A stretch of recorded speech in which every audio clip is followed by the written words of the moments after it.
Okay, ladies, I am so very sorry. I typically try not to do that a lot, but again, I wanted you guys to really just have my full attention, if you will. So again, I sincerely apologize. I will, of course, start over. That way, you guys have my full attention. Hello, and again, I am so sorry. Okay, so I'm gonna go ahead and start over. That way you guys, again, have my very full attention. So I want to be very clear. What I share in this space is based on my personal spiritual practice and experiences. I am not claiming to be an expert or on how anyone else should walk their path. This is just how I practice.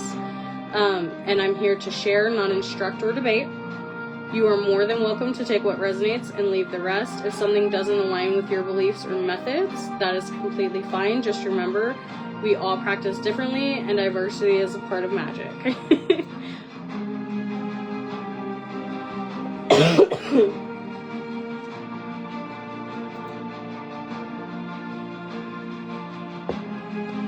Alright, ladies, let's quickly get back into it and just get back to where we were. So, the Druid path in witchcraft, again, is witchcraft that is very nature-centered spiritual tradition that honors the wisdom of the ancient Druids, while integrating modern and magical practices rooted in Celtic traditions. Druidry emphasizes on the deep connection to the land, the cycles of nature, and the spiritual energies present in all living things. Druids see the world as sacred and seek harmony in nature through rituals, seasonal celebrations, and reverence for trees, rivers, and stones. Their magic often involves working with elemental forces, spirit guides, and ancestral wisdom. And unlike Wicca, which follows a structured religious framework, modern Druidry can be more philosophical, focusing on personal growth, storytelling, poetry, and environmental stewardship. Incorporating Druidic principles into witchcraft blends spellwork with ancient see, I can't speak now. With ancient traditions such as ogham, divination, herbal magic, and sacred drumming. Many Druids honor deities from Celtic mythology and beyond, especially for me at least. I will sometimes work with Celtic deities, like in honoring them, but I mainly also focus on my Greek gods, if you will. So not every Druid is the same, not all of them follow the same, but this is just kind of my take on it. Please shoot me later. But many Druids also follow animistic or pantheistic approaches, such as divinity and nature itself. And overall, the Druid path in witchcraft is a journey of learning, connection, and respect for the natural world, offering a spiritual practice that is both deeply mystical and profoundly grounded within the earth and nature. I am actually very, very interested, because I have yet to learn it, so I'm kind of out of the loop on that one, but I'm very interested to hear about ogham divination or even learning more, and I hope to do that soon. Alright, loves, so the origins and history of Druidry. So who were the ancient Druids? Well, the Druids were very spiritual leaders, advisors, and scholars of the ancient Celtic world. They served as priests, healers, poets, and keepers of sacred knowledge, deeply connected to nature and spirits of the land. Their wisdom was passed down orally, as they did not rely on written records, which made their teachings that much more mysterious and highly revered. Druids often gathered in sacred groves and believed to be places of immense power, where their performed rituals gave counsel to tribal leaders and taught philosophy, astronomy, and even divination, which is where the ogham comes into play. The role of Druids in society was very vast. They were not only religious figures, but also judges, mediators, and political advisors as well. And they held the power to bless warriors before battle, much like a priest would, to the king, or, you know, things like that. What's really funny, and going off topic just a second, what's really funny is the music that's playing right now is actually called the Sacred Order by Celestial Aeon Project. I find that really funny.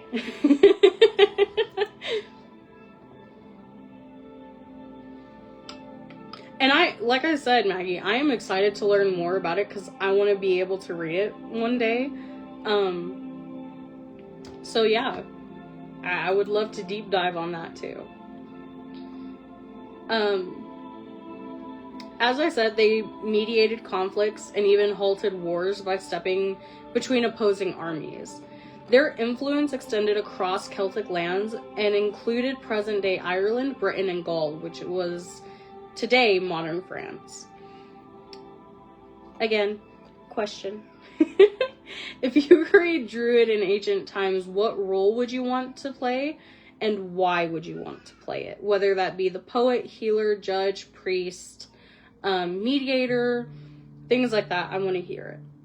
Because I want you guys to be able to get the most out of my lives, at least.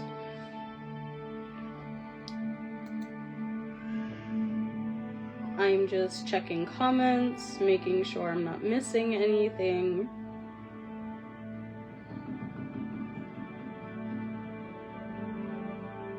Alright. As you guys are typing, I'm going to go ahead and quickly kind of get us back up to pace. But if I'm going too fast, please let me know. So, the decline and revival of Druidry. So, the decline of Druids began with the Roman conquest of Celtic lands. The Romans saw the Druids as a threat to their authority, especially since the Druids encouraged the resistance against Roman rule at that time. Emperor Claudius was actually the one who outlawed Druidic practices in 54 CE. And Roman legions targeted sacred Druid sites such as the Isle of Angelesy. Please, if I said it wrong, I apologize. It is spelled Anglesey.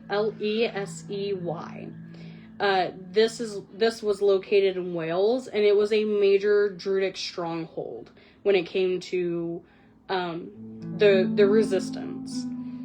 Despite these efforts, remnants of the Druidic traditions survived in folklore because of the fact that they were mainly done orally versus being written down.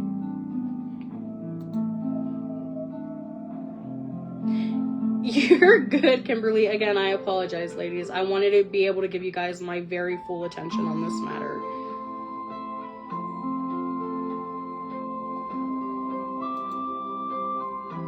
Alright, loves. So moving on. Over the centuries, however, Druidic knowledge was absorbed into the Celtic Christianity, influenced the monastic traditions and medieval Irish literature at that time as well. The revival of Druidry actually began in the 18th and 19th centuries when scholars, poets, and spiritual seekers sought to reconnect with ancient Celtic wisdoms. Societies such as the Ancient Order of Druids, which was founded in 1781, actually aimed to revive and reinterpret Druidic traditions. And this period, at the time, I'm not saying now, but at that time, it was saw as a romanticized view of Druids, if you will. So often portraying them as these mystical sages rather than the very complex and historical figures that they were. So how would you revive Druidry in your own way in our modern world? what values would you emphasize the most on? I want to hear it. I really want to rack everyone's brain on this one, because I'm curious, because a lot of people, either know a crap ton or they don't know. So I'm curious to hear what everyone has to say.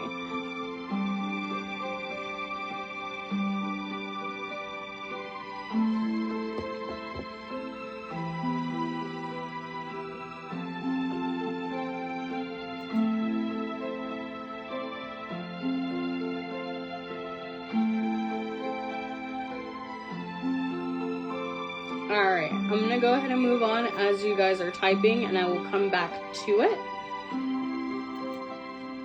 So, modern Druidry and its evolution. So today, Druidry is a very thriving spiritual path that blends ancient wisdom with contemporary practice.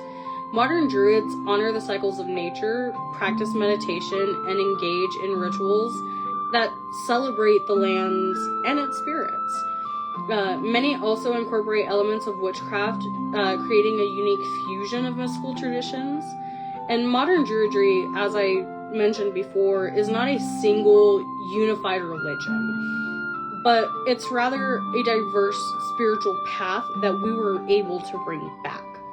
Some Druids follow the Reconstructionist approach, which typically means that they are aiming to practice Druidry as closely as possible to the ancient traditions, while others, like myself, are a more eclectic approach, incorporating elements from, and I don't incorporate Wiccan, how do I say this? I don't incorporate any Wiccan rules, laws, or even follow the Wiccan path. I do not see my path as Wiccan. However, a lot of people do, and a lot of people will incorporate these elements inside of the Druidry path as well. Me, however, I lean more towards the shamanism and earth-based spirituality, if that makes sense. I hope that makes sense.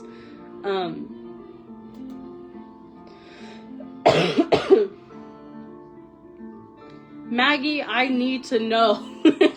You have said some amazing and beautiful things. I need to know where these magical places are.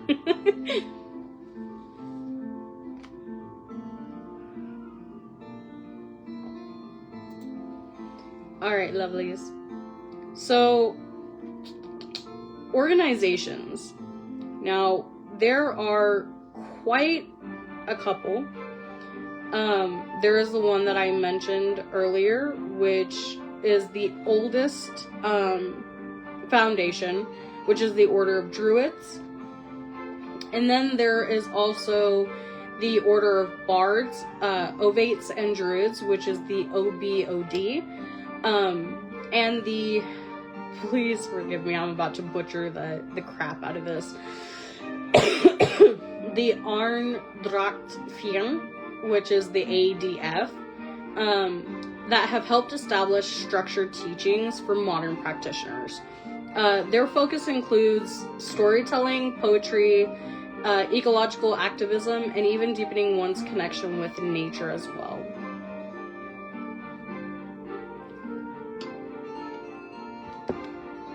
I know I'm probably asking too many questions, but I really want to get your gears working, guys. What aspects of modern life can be enriched by ancient Druidic wisdom, do you think? I'm very curious to hear this one.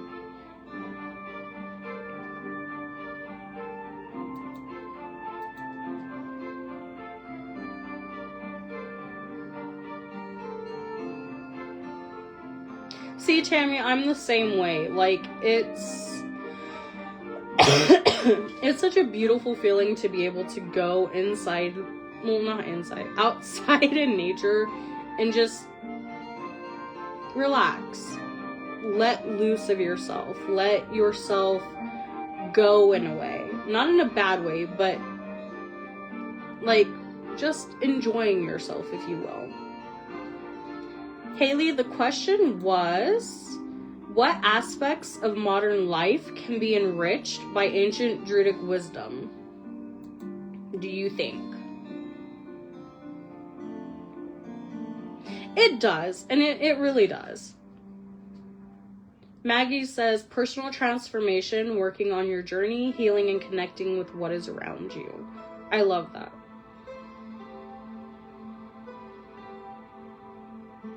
Oh my god, I am loving all of these answers, guys. You guys are giving me definitely something that doesn't feel so robotic, if you will.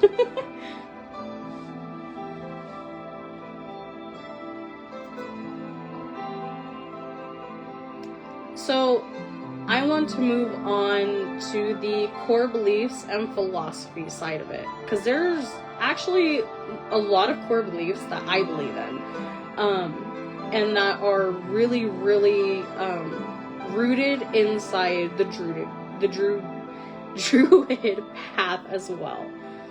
So, the biggest one, and the one that I closely follow, is the sacredness of nature.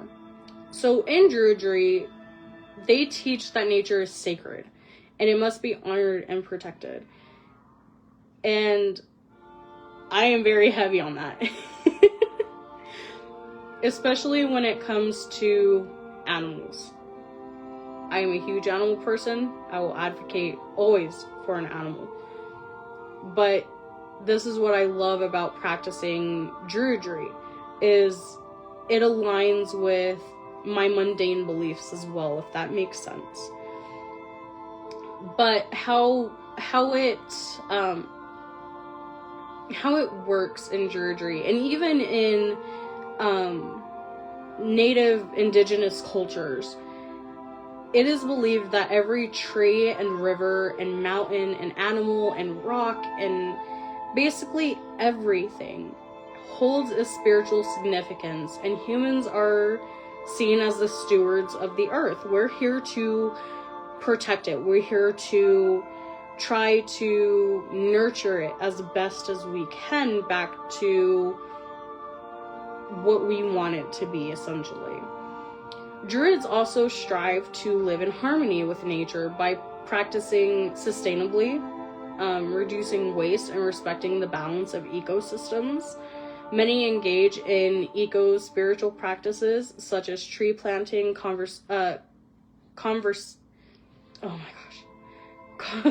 conservation efforts, and mindful foraging as well. The sacredness of nature is also reflected in Druidic rituals, which are often performed outdoors, again in sacred groves, by rivers, or on hilltops.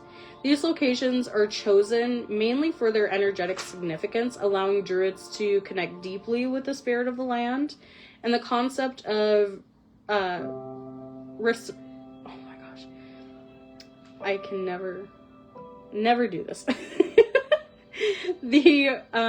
Basically the receiving end is central to this belief.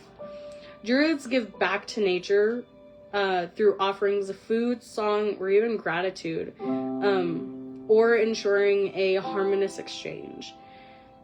What I mean by that, and what I do, is if I take something from Gaia, and I'm going to use her because she is the personification of nature. She is Mother Earth. She is a goddess I work very closely with. She was my very first goddess. But if I take something from her, I'm always going to leave something in exchange. You can even think of it kind of like alchemy in that way. An equal exchange for something you take, give back. That's essentially what it is. Nature is not only seen as a sacred, teaching, but it's a teacher itself. The changing of the seasons, the growing of trees, and the flow of water all carry spiritual lessons about transformation, resilience, and the cycles of life. By observing and learning from nature, Druids actually cultivate wisdom and a deeper understanding of their place in the world, if that makes sense. The reverence for nature extends beyond the physical world and into the metaphysical.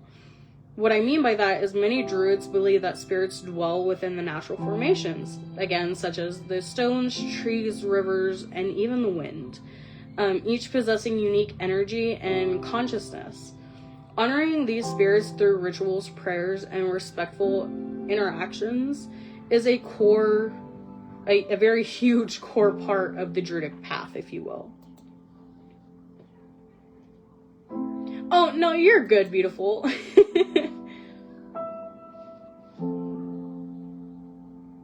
Oh, Tammy, I am jealous of you right now. I used to love when I lived in Utah once upon a time. I used to love going up to the mountains and just sitting there.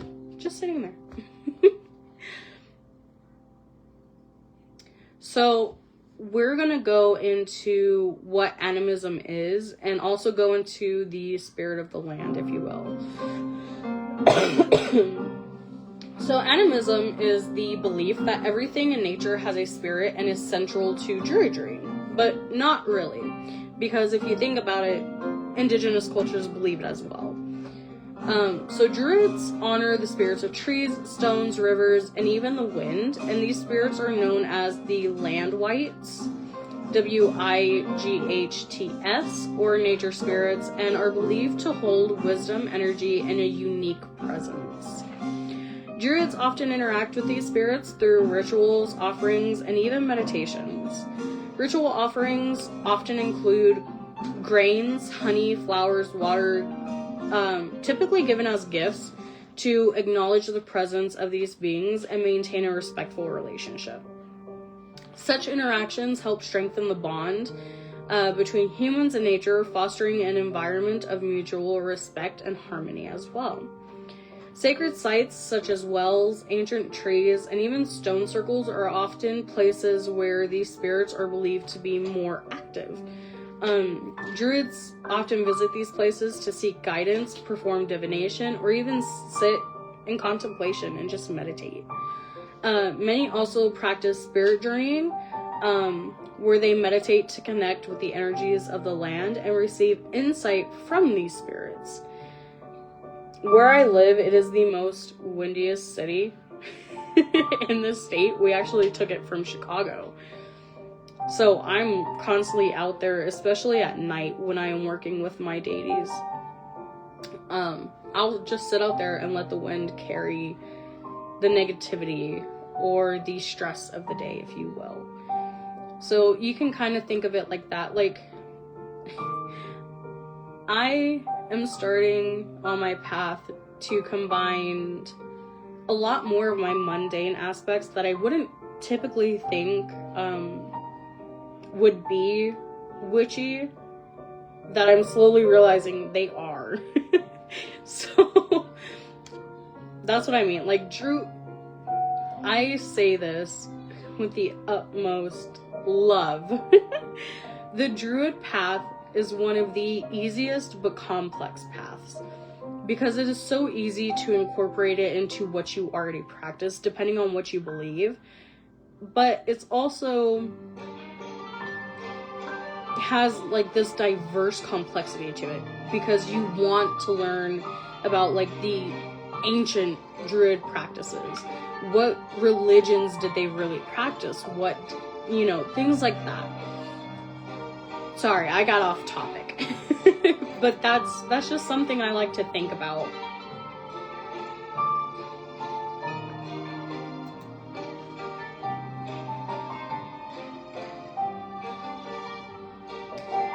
So,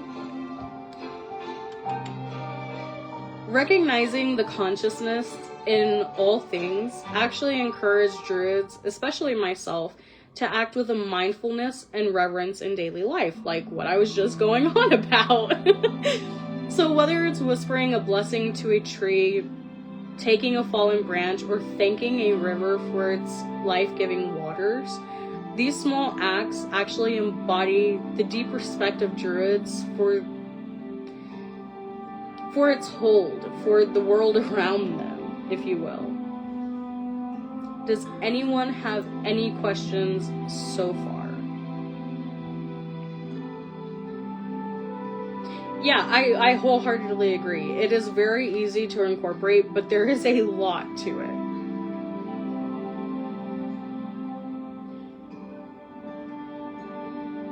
I'm just waiting to see if anybody has any questions.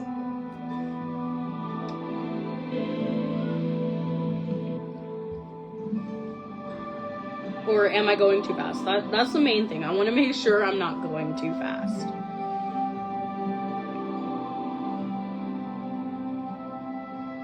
Aw, thank you, love. I'm glad you're enjoying it. I will always try to give you guys the most, but also leave room, that way you guys can go and explore on your own, you know? Alright, as you guys are typing your questions or not typing your questions and we're good to go, I am going to go into the role of ancestors in Druidry. As you guys know, I'm very huge when it comes to ancestral work, especially here lately. So I just had to include it. I'm sorry. So the ancestral veneration is a very key part of a Druidic practice. Druids honor the... Oh my gosh, I can't speak now. Druids honor those who came before them, both biological ancestors and even spiritual predecessors. Through rituals, storytelling, and offerings, they seek guidance, wisdom, and protection from our ancestors. Whether...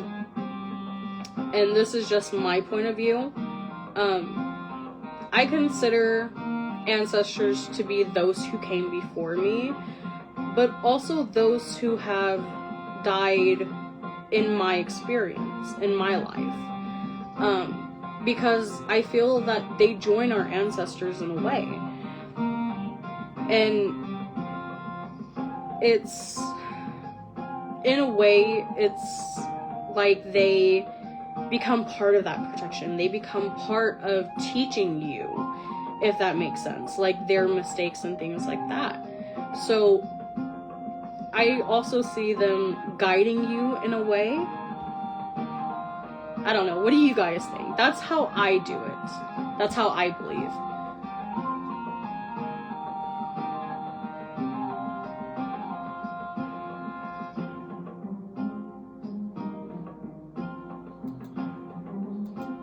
I know, I'm crazy, guys. I'm sorry. But through rituals, storytelling, and even offerings, they seek guidance, wisdom, and protection from our ancestors. Many believe that our ancestors continue to watch over us, offering insight and support from the other worlds. Which is why I believe so heavily that ancestors aren't just the people who came before you, but the people that you have met and lost along the way. That makes a lot better sense. I'm sorry, guys. Druids also set up many ancestral altars with photographs, candles, and symbolic objects that connect them to their lineage. Much like Dia de los Muertos, but not as heavily, if that makes sense. Like, there's not a huge celebration, much like with the Dia de los Muertos. But they still do offer things such as food, drinks, or even sacred herbs that may be given as a sign of respect and gratitude to their ancestors.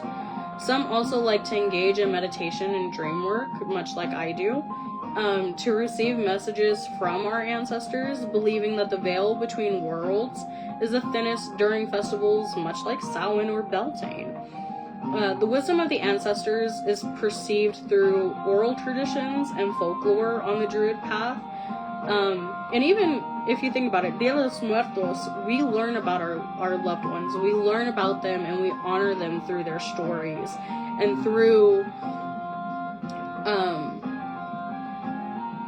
their stories, their traditions, things like that. So in a way, they're very similar, but Dia de los Muertos is more Hispanic oriented and more widely celebrated versus kind of like you honor them by yourself. I hope that makes sense.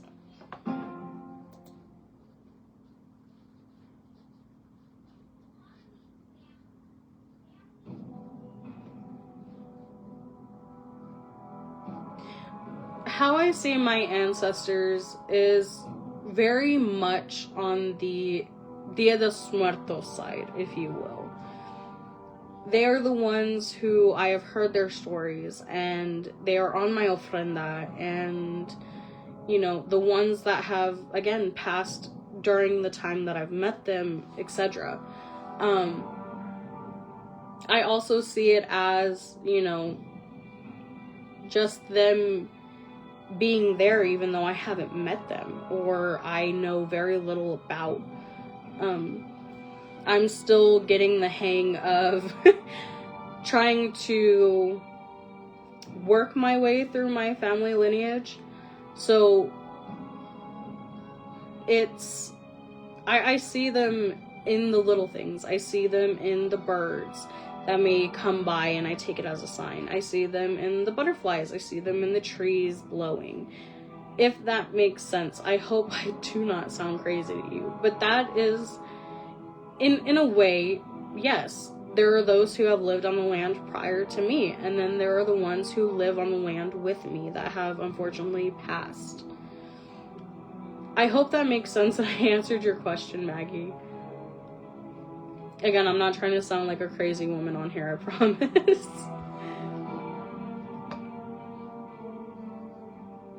Yeah, the reason why I say birds is because there is a red cardinal.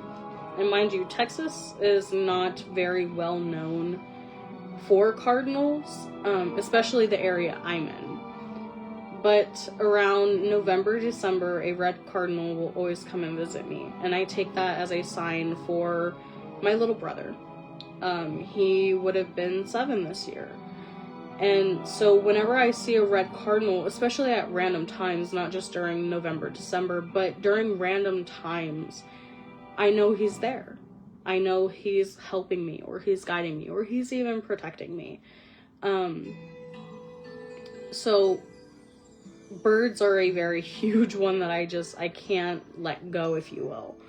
Well, not let go, but I take them as a huge sign to not ignore them. That's better.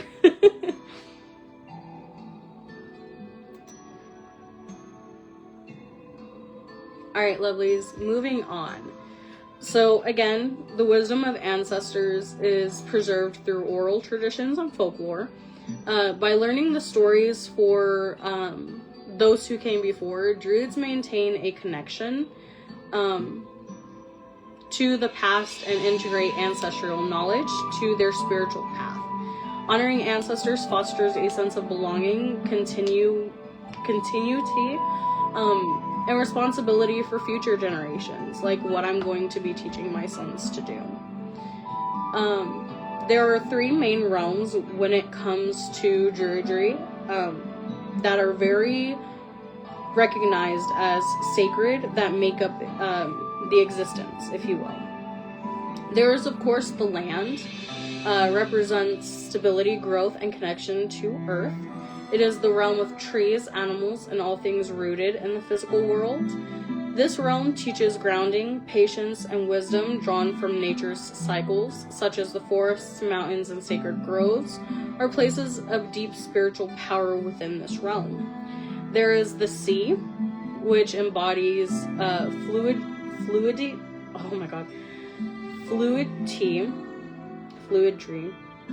emotions, and the mysteries of the deep.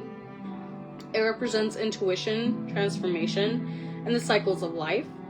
The ebb and the flow of tides are linked to the subconscious mind and the other world, the realm of spirits and ancestors. Water rituals and moon ceremonies are often held to honor this realm's power. Then there is the sky. The sky symbolizes the inspiration, the wisdom, and the cosmic forces that guide us. It is associated with the sun, the moon, stars, and celestial beings such as deities. This realm governs divine insight, enlightenment, and the connection.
Traditions guiding practitioners on how to live a honorable, respectful, and spiritually aligned path.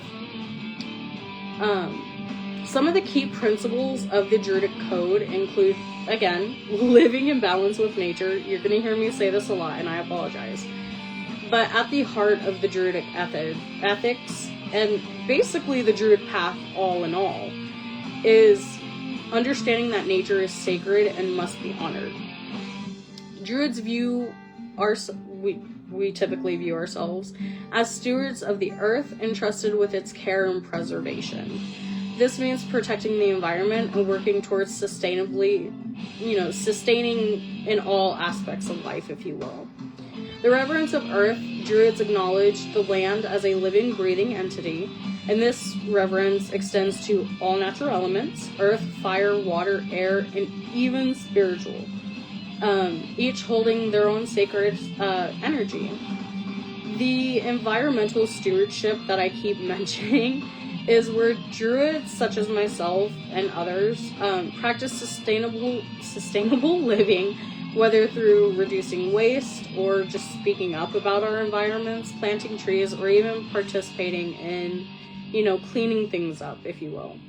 And then the harmony with the land. Living in balance means not taking more than what is needed, respecting the natural rhythms of life, and embracing practices such as mindful foraging, or even growing one's food. Now, if you're like me, and unfortunately you live where you cannot just grow your own food, there are a lot of pots. But by living in harmony with nature, Druids align themselves with the cycles of the earth, creating a life that honors both the physical and spiritual aspects of our world around us. Then there is the truth and integrity ethic of it. The truth is the cornerstone of Druid ethics, and integrity is considered vital for living a life that is aligned with the divine forces of the universe. So speaking honestly, or even acting with fairness, builds trust and respect within any community, really. Honesty and transparency is a huge one, because Druids, especially myself, value truthfulness, and not just in speech but also in action. It really hits home for the saying, your actions speak louder than words.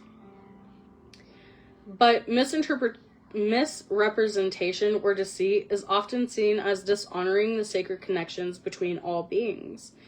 Then there's the authenticity. Druids seek to live authentically, embracing their true selves and not succumbing to the pressures of societal expectations or even personal pretensions. This involves self-reflection and mindfulness in one's choices. And then there is living with honor. Integrity expands to honoring promises, keeping one's word, and acting with dignity. And when one makes a commitment, Druids believe that it is a reflection of the personal connection with the divine forces as well. There's also the compassion and hospitality part of it. This practice of compassion is integrated into the Druidic path, fostering a deep sense of empathy and connection with others, both human and non-human. So hospitality in Druidry is not just about offering food or shelter. to like spirits of the dead or stray animals that may come up to your porch or things like that. But it's also about creating spaces where others feel welcome, respected, and heard. Druids believe that all beings, whether human, animal, or spirit, deserve respect and care. Kindness to all beings. Compassion in Druidry extends to, again, animals. You're going to hear me say that a lot. I apologize. Plants and the natural world. This principle calls on Druids to be mindful of their impact on other living beings and treating them with kindness, respect, and gratitude. This extends to ritual offerings where animals may be thanked for their sacrifice, or even where animals are never harmed. And all acts are done in harmony with the spirit of the land in a way. And of course, helping others. The Druid path is really big on community. So a lot of them serve their community and offer assistance, whether it be in charity or just looking out for someone.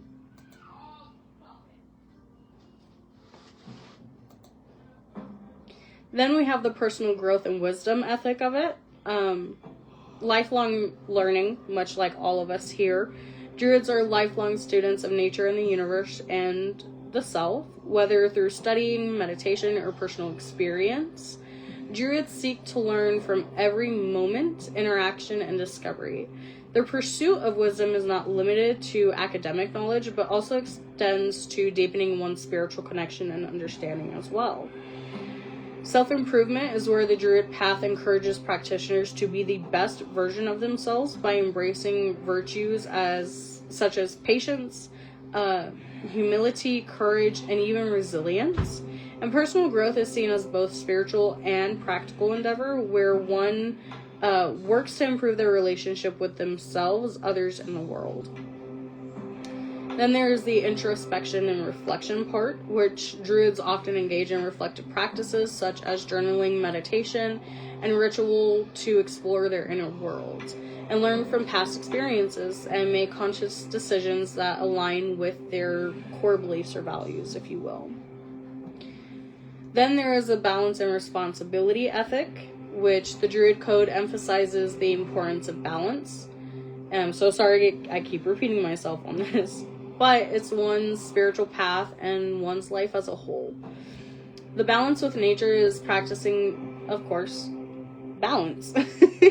Druids recognize that we need to give back to the earth as much as we take from it, and this principle extends beyond environmental practices and into the realm of spiritual balance, where practitioners maintain a harmonious relationship with the earth, the spirits, and the divine.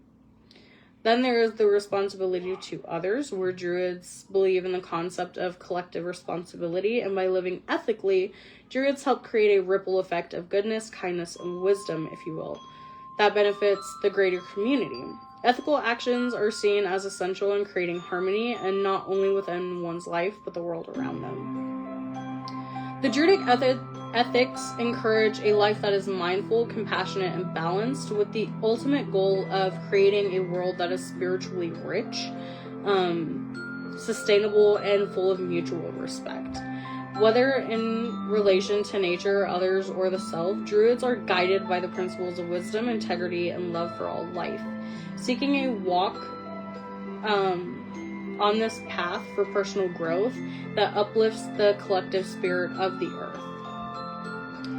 So you're probably wondering how the Druid and witchcraft connect.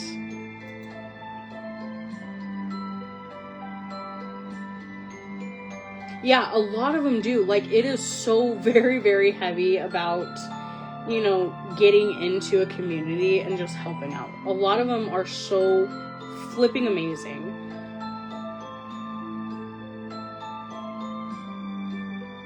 Oh yes, definitely, Erica. Alright, so Druidry and witchcraft, of course, share many similarities, but also have a distinct difference. Both traditions emphasize a very deep connection with nature, a reverence for the cycles of the earth, and focus on the spiritual world.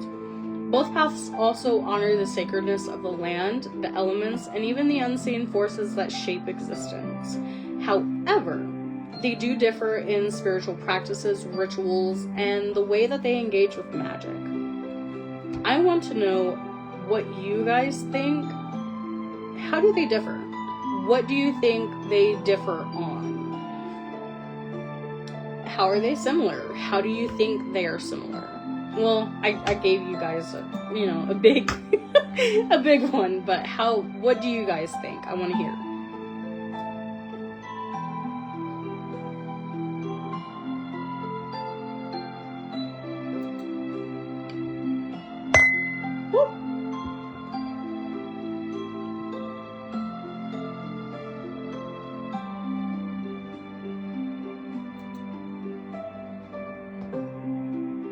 As you guys are typing, I'm going to go ahead and move on, but not too quickly.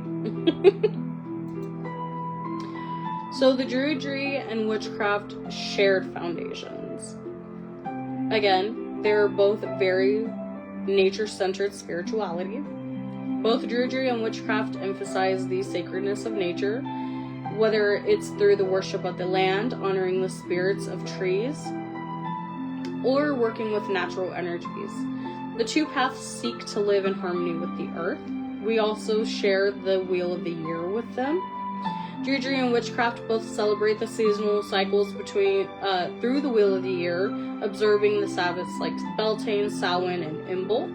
And these festivals connect all types of practitioners, not just Druid and witchcraft, but it connects practitioners to the wisdom of nature and the energies of the earth. Both traditions view these as an opportunity for spiritual renewal, reflection, and honoring the divine forces in nature. And of course, rituals and offerings. In both paths, rituals are important ways to communicate with the divine, honor nature, and work with spiritual energies. While Druids may perform rituals in groves by sacred trees or near water, witches often create our own spaces, especially if we don't live near places like that. Within our homes or even outdoors, or using tools like cauldrons, candles, and herbs. There's also the spiritual world, where both Druidry and witchcraft acknowledge the existence of the spiritual realm and work to communicate with spirits, ancestors, and deities.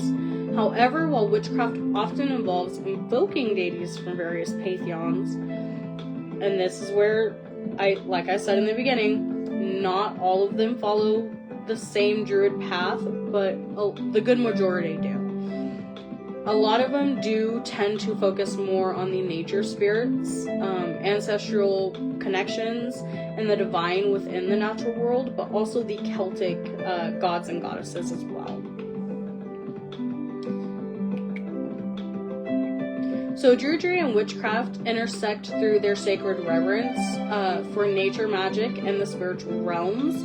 However, the way that they approach magic and spiritual work can vary, and this is where it gets very different, if you will. Not seeing any new comments yet. So the magical systems and practices. The biggest one is herbal magic. So both Druidry and witchcraft make an extensive use of herbs and plants for magical and medicinal purposes. Druids have also long worked with sacred plants like the oak, mistletoe, and holly, believing that each plant has specific magical properties. Similarly, witches use herbs in spellwork, potions, and rituals to harness their energy and intent. Then we have the divination. Both paths value divination as a method of gaining insight into the future and communicating within the spiritual world. Druids often use the ogham, which is the sacred tree alphabet, and scrying tools, much like mirrors or water, while witches, we use mainly tarot cards, runes, pendulums, oracle decks, things like that. But you can use whatever you like. At least I do. Unless it's a Ouija board. Then there is the sacred space. So both traditions create sacred spaces for rituals.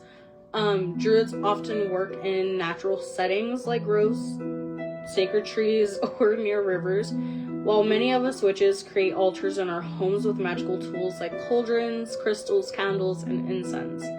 In both paths, they are sacred spaces, and is an essential element for focusing spiritual and energy and intention. Ancestor and spirit work.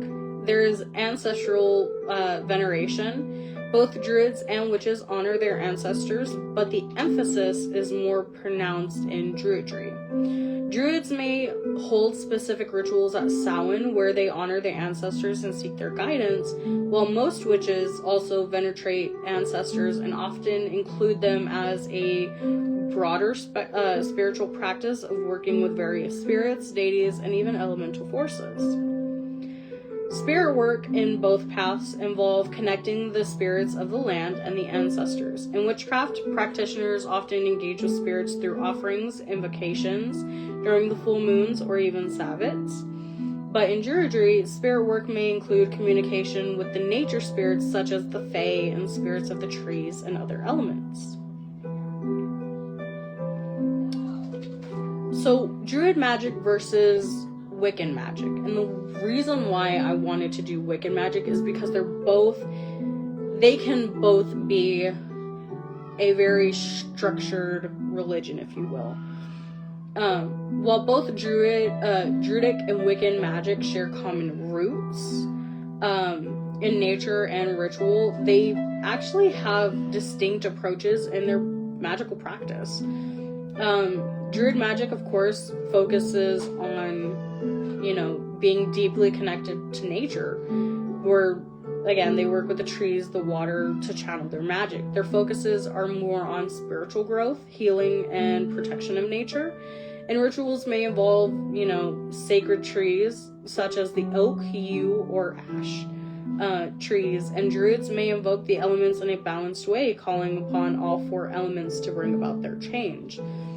There's also, the sacred sites, such as the stone circles, the ancient groves, or even natural power like mountains, rivers, or wells. And these locations are seen as powerful conduits for spiritual energy to druids. The other world in Druidry is the magical work that often involves journeys to the other world, which is the spirit realm, where one may communicate with ancestors, nature spirits, and divine beings as well. This can be done through meditation, vision quests, sacred rituals, or however you get to the other world in your practice. Wiccan magic, however, and this is why I wanted to include just this one, versus the eclectic path, if you will. So in Wiccan magic, there is the god and goddess. Wiccan magic is typically centered around the worship of the god and goddess, representing dual forces of masculine and feminine energy, rituals to honor the cycles of the moon, and with the full moon being particularly a very potent time for spellwork and manifestation. Then you have the spellcraft and intent, which Wiccan magic is often focused on spellcraft, where the practitioner focuses on specific intentions, much like a lot of us do. And tools are used such as wands, athames, pentacles, chalices, which are used to direct the energy toward those specific goals. Many Wiccans and even practitioners follow the threefold law, which holds that whatever energy one sends out into the world will return threefold, be it positive or negative. I don't follow that rule, unfortunately. So, but it's very interesting to think about. And then there is the magic and ritual. Wiccans perform rituals in circles. They are huge in community as well. And they are usually marked by candles, and the other sacred items. These rituals often invoke the elements and deities to bring about change in the practitioner's life. Wiccans will also honor the cycles of nature and the wheel of the year, celebrating the Sabbats and e-Sabbats to align with the natural flow of the world. I hope that makes sense.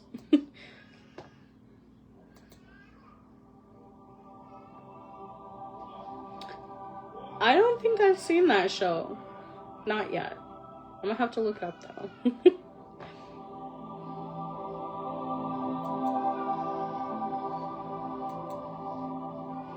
Alright, loves. So the importance of the elements in both paths. And not just both paths, but really in everyone's path, if you will. Again, depending on what you believe. The elements earth, fire, air, and water are central to both Druidry and witchcraft through very many different ways. So in the earth, again, in Druidic elemental magic, it is the foundation of life, symbolizing stability, nourishment, and grounding, and it is connected to the physical world, to trees, and the cycles of nature. Then there is the water, which represents emotion, intuition, and purification. It is used a lot, for healing and transformation. Druids often seek out rivers, lakes, and wells to basically use them as places of power for rituals and spirit work. Fire in Druidry is the element of transformation, illumination, and passion, and it is often associated with the sun, with the cycles of the season. Druids also honor fire during festivals, much like Beltane, Imbolc, Samhain, things like that. Then you have air, which symbolizes the intellect, inspiration, and communication, and it is associated with the mind, thought, and divine inspiration. Wind is often seen as a messenger between the realms, carrying the voices of ancestors and spirits. Wiccan elemental magic. In Wicca, the earth is similarly associated with fertility, growth, and manifestation. It is often invoked for grounding and stability and represents the physical aspect of the goddess. Water in Wicca represents emotions, intuition, and healing, and it is used in spells for purification and invoking the flow of energy and magical work. Fire represents transformation and energy in Wicca, and it is used to fuel the practitioner's intentions, often in the spells of passion, desire, or even change. And then air in Wicca is linked to the mind, communication, and knowledge, and it is used for inspiration, divination, and bringing clarity to situations. In conclusion, while Druidry and witchcraft are both very rooted in nature magic and sacred, they approach the spiritual world from slightly different angles. And I hope I could give you guys those slightly different angles. But the Druidic practices focus heavily on the natural world of the land and spirits of nature, while Wicca emphasizes the worship of deities, spellcraft, and the balanced interplay between the masculine and feminine energies. Both paths, especially any witchcraft path, share the same elemental foundations, offering rich and diverse ways to connect with the divine and harness the power of the earth and elements in our own magical workings. Druidic magic is a profound and ancient practice that connects deeply to nature, and of course they work with a variety of magical tools and practices to tap into the energies of the earth and their spiritual realms. I did want to touch on the key aspects of Druid magical practices. You've heard me say it a lot, and again, I'm sorry if this sounds like I am just repeating myself. If it does, please let me know. Please. But there's the main one, the biggest one, which is ogham divination. It is a sacred tree alphabet. It was used by the Druids for writing and divination, and each letter in the ogham alphabet corresponds to a specific tree or plant that each tree basically has its own symbolism and magical properties. The ogham alphabet is divided into groups based on the elements, and each tree symbol represents different energies, attributes, and teachings. How ogham divination works, and this is just what I've found so far, so if I am incorrect, please don't be afraid to comment. How ogham divination works is it is a divination tool that involves casting sticks or cards marked with the ogham symbols. The position of the symbols give insight into a person's life, future, or even spiritual path, and it can be used for guidance during ritual work or to understand the deeper spiritual messages. The sacred trees, which are some key ogham symbols, include birch or bieth. Again, I'm probably butchering these and I apologize. But the birch tree represents new beginnings, cleansings, and renewal. There's the oak or Druid, which symbolizes strength, protection, and endurance. There is the willow tree, which is Saili, associated with intuition, healing, and the mysteries of the other world. And then there is Rowan or Luis, which is a protective tree symbolizing safety and guardianship. Each tree symbolism provides a rich layer of meaning, allowing the practitioners to receive messages from the land and the spirit world as well. Herbal magic and sacred plants play an essential role, especially when it comes to the Druid path. Druids believe that all plants, of course, hold that sacred energy, and each plant is used for a specific magical and medicinal purpose. Working with these herbs allows Druids to harness the natural energies and spirits of plants to heal, protect, and empower themselves and others. Some of the sacred plants and their uses are the oak tree, which is, again, representing strength, wisdom, and protection. Druids often use the oak tree for crafting magical tools, and oak leaves are for protection spells. Then you have mistletoe. Mistletoe is a very powerful magical plant that is often used in rituals to bring blessings and protection, and it is especially associated with the winter solstice and the rebirth of the sun. Lavender is another big one, which is used in healing, cleansing, and calming spells. Lavender is often burned as an incense, or it's used in sachets, as we all know, to perform peace and healing. Then we have yarrow, which is known for its protective properties. Yarrow is often used in spells to ward off negativity and protect one's home or loved ones. Herbal magic, as we all know, involves infusing these plants in oils, teas, or potions, or even creating amulets or charms to carry that plant's energy with you. Then we have another big one, which is working with animal spirits and totems.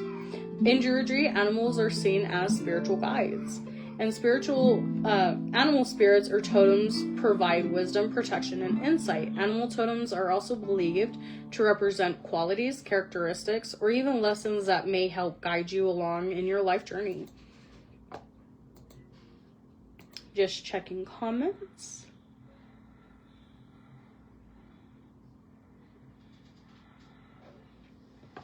Yes, Erica, you are correct. So what are some of the animal totems and their meanings? I don't want to get too much into it, but the owl is a huge one. The owl represents, of course, wisdom, intuition, and the ability to see beyond the physical realm. They are often seen as messengers from the other world, offering insight into the realm of dreams and hidden knowledge.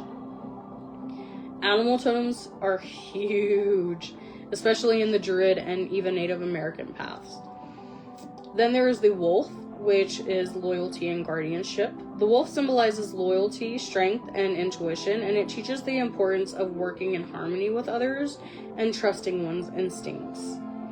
Then you have the deer, which is for grace and gentleness. The deer represents gentleness, grace, and sensitivity to the natural world, and it often teaches the importance of compassion and listening to the heartbeat of the earth. Then you have the bear, which is the strength and protection.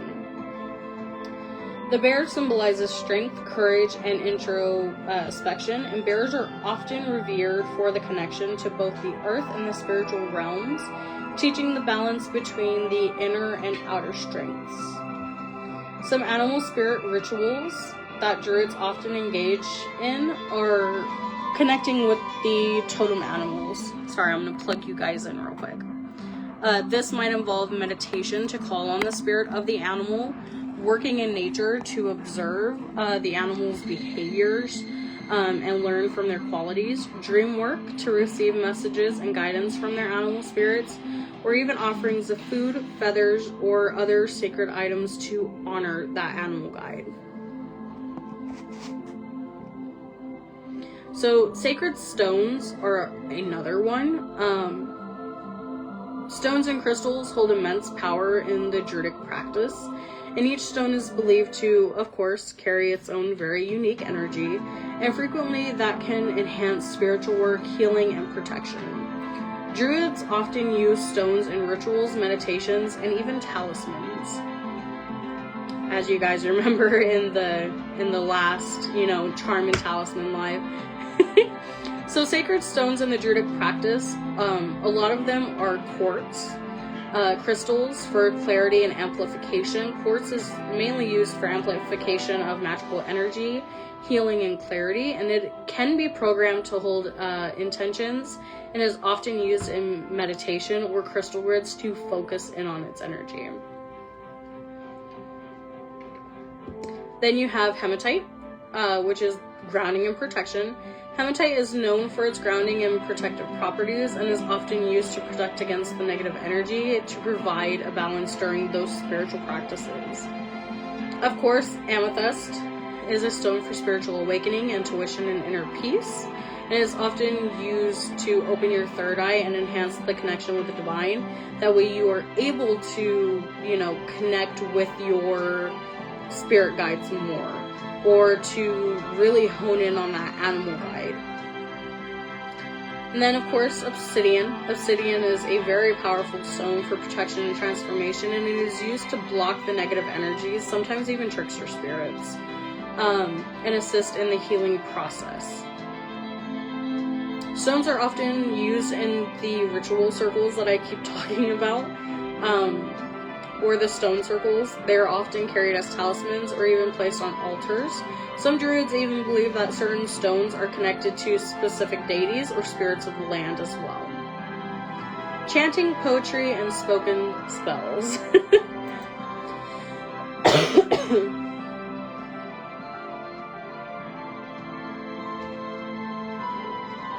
Welcome back, Ellen. So, Druidic magic practice often involves the words of use and poetry and songs to invoke power, much like back in the very early days where it was just all word of mouth. There was no, sacred texts to learn or anything like that, because it was all word of mouth. So, chanting and spoken spells have a very long tradition in Druidry, as a spoken word is believed to carry more great magic versus ones that are written. Words that have power to shape reality, alter consciousness, and even connect with the divine. Chants and songs were done for sacred trees, deities, or even natural elements, and in order to invoke their energies versus simply asking them. Chanting creates a rhythmic, meditative state that deepens the connection within the spiritual realms of Druidry. Then you have poetry. Druids have long known, again, to be poets.